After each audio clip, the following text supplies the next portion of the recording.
Hi, I'm Frankie D, and welcome to Backstage Pass. Here with me now, I've got the drummer of Raging Angel, Mr. Richard Elliott, and we're going to talk a little bit today about his experience with video and his whole experience in music altogether and how he feels and basically the general attitude of most musicians, as I've seen. Heavy metal musicians. Okay. First, I'd like to start. Why don't you describe how your band got started and everything? Basically, the guys I'm playing with now, it just so happened that we met this guy named Rob Pearson who introduced us to this guy named Tom Miller. Absolutely fabulous guitarist. And my friend Steve, who's been my friend for like 8 years or so, just hung out and played bass with us, and we liked the sound. And then we just picked up Doug recently because he can sing and play guitar. Just came together. Okay, all right, now you've done the video, okay? Was it more than you expected, or was it harder or easier, or what were your feelings generally about it? It was much harder than I expected. I figured we'd go into the studio, rip off one take or so, just hang out and have a good time, party afterwards or whatever. But it was totally different than I expected, because we hung out in the video, and everything, video room, and the lights were so hot, and we went in there and with just a total expectation of nothing. We were just gonna go in there, sing a song and get out. It was a lot more than I expected, and that was only, it's not exactly like a top-rate, first-rate video and stuff, so I could picture what, real musicians have to go through. Not that we're not real musicians, but I mean what professionals have to go through. Okay, relative in the whole video scene general, how do you feel? Do you think it's hurt music, help metal, hurt metal? I'd say metal's getting more exposure now than it previously had. However, it's killing the music scene, because you have a good video, you can sell a good song. You have a good video, you can sell a bad song. You have a good video, you can sell any song. And I don't think that's music. I think that's video. It's not audio. And I think the audio quality's gone. People hanging out, like loyal fans that follow us wherever we go, down the hallway to the lunchroom, up the stairs, stuff like that. And they came and they saw the video. It was nice moral support and stuff, but it's nothing like playing for real. I mean, you're sitting there and you hear the music, but you're not really playing the music, and it's a totally different feeling. Not the same ego trip. Not even close to the same ego trip. All right, how do you feel, okay, now you're still a high school student. How do you feel about people, okay, on stage they're rooting you on, they're like, yeah. But then you get into the hallways in school and they just brush you off like another person. How do you feel like that? Does it feel weird, or? Well, we've had a lot of fans for a long time. It's been following us around since 9th grade or whatever. And I mean, they're there at every gig. They see us, they like us, they'll talk to us anyway, not just the day of the concert, the day after the concert, or at the concert. Then we got the phonies that are just there. I could live without them, okay? The ones that just are there and live off of you. Everybody wants to know the musicians at the concert and say, hey, I know this guy or something, It's definitely, it's not real. They're fake people, and I could just totally live without them, to tell you the truth. Okay, speaking of fake people, all right, the prejudice, I don't know, I think I've seen some heavy prejudice to heavy metal. Do you feel that you've been affected like that, and do you believe that people are saying, oh, they're phonies, they're fakes, what is this, it's just a big glam show, etc., etc.? How do you feel about that? Screw them all. Basically, it's real. We're living out the life that we want to live out. I mean, maybe not as violent or anything, not that we want to live violent, but basically, we're just hanging, we're having a good time, we like the way the stuff sounds, and, we're just out to have a good time. Okay, now, what they're coming up with now is this new generation of metal with bands like Queensryche, Wasp, Dokken. How do you like the new generation compared to the old generation, and where would you classify yourselves? We're definitely the new generation metal. The new generation metal they're flashier. It's not as traditional black leather, as many spikes or stuff. It's more like, I don't know, like in the video, I had zebra striped spandex on and a mesh shirt and a whole bunch of different zebra black and white stuff. And, Steve was in his Peter Pan outfit and everything. Well, that's what we like to call it. We just joke around with him. But, in a traditional metal, you wouldn't see that.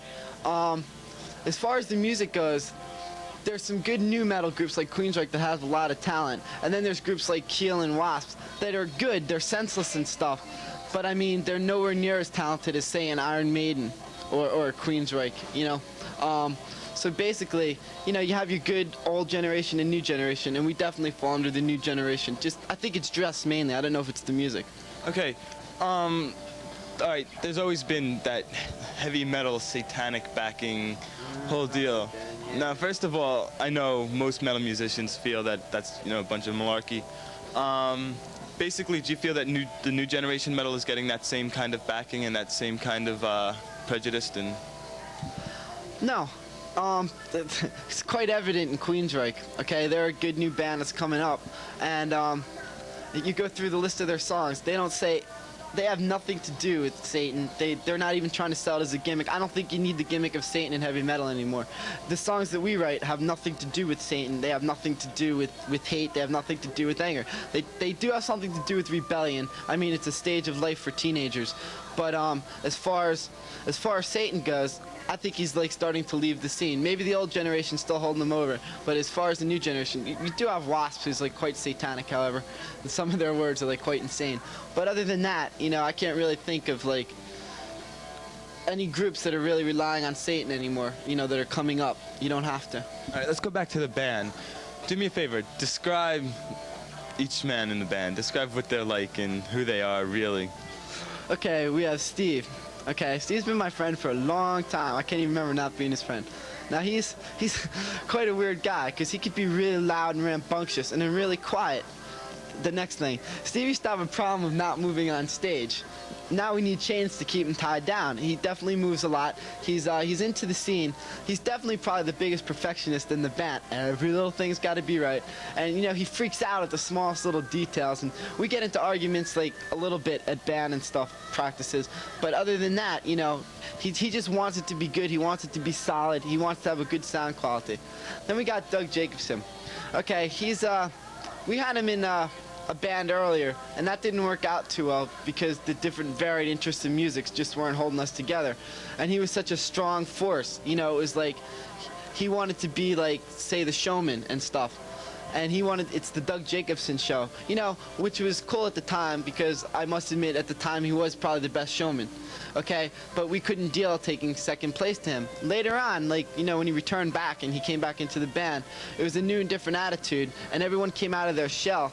So, you know, Doug was just into the realm of things. You know, all he's worried about basically is picking up girls on stage. But hey, the guy can do it. He can communicate with girls in the audience at the stage. Then we have Tom Raging Millerbeer. Okay, Tommy, he's a weird guy. I mean, there's no other way to classify him.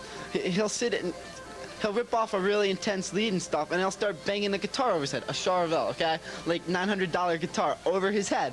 And he's really strange. Doug was doing a lead at our last gig and stuff, and he was like putting the guitar between his legs and rubbing it up and down, and I don't know, just hitting himself, and then he was doing some insane stuff. And I don't know, he has this famous scream that I'd like try to do for you, but you know, it'd be like kind of loud and stuff. And he's just definitely out to have a good time, and he wails. Okay, now Tommy wasn't in the video, okay? Now you had written this video with Doug and Steve, am I correct? Yeah, that is right. Okay, who do you feel backed it? Who do you feel was the influence behind it? Well, we kind of like just hung out at Doug's house one day on a rainy afternoon. 2.5 hours we railed off the song. In terms of group influence, I would say Triumph had a heavy influence in it. It has kind of a Rat bass backing to it. And you can hear different groups that are coordinated to it. It was definitely, everyone had a different idea, and the beginning is very similar to a Judas Priest song.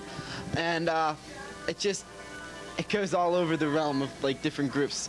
Okay, who do you feel, okay, as the band as a total, who do you feel, what bands were the biggest influence on you guys, or at least now are the biggest influences? Iron Maiden, no doubt. They're there. I take a lot of beats from Nico and Clive Burr, so I'd definitely say it'd definitely be them. All right, who's your influence? Carmine Appice. He played with just about everyone. Rod Stewart, you know, Ozzy Osbourne. He's in a band now called King Cobra that he really rocks in. He's definitely been a major influence. And I would have to say Neil Peart too. A lot of triplet stuff that I like doing, that I like picked up off of him. And you know, that's basically the two influences that I play off of. All right, Rick, keep the metal faith, okay? This is Frankie D for Down for the Count. No, that's the video. Frankie. That's us. This is Frankie D for Backstage Pass. Thanks for watching.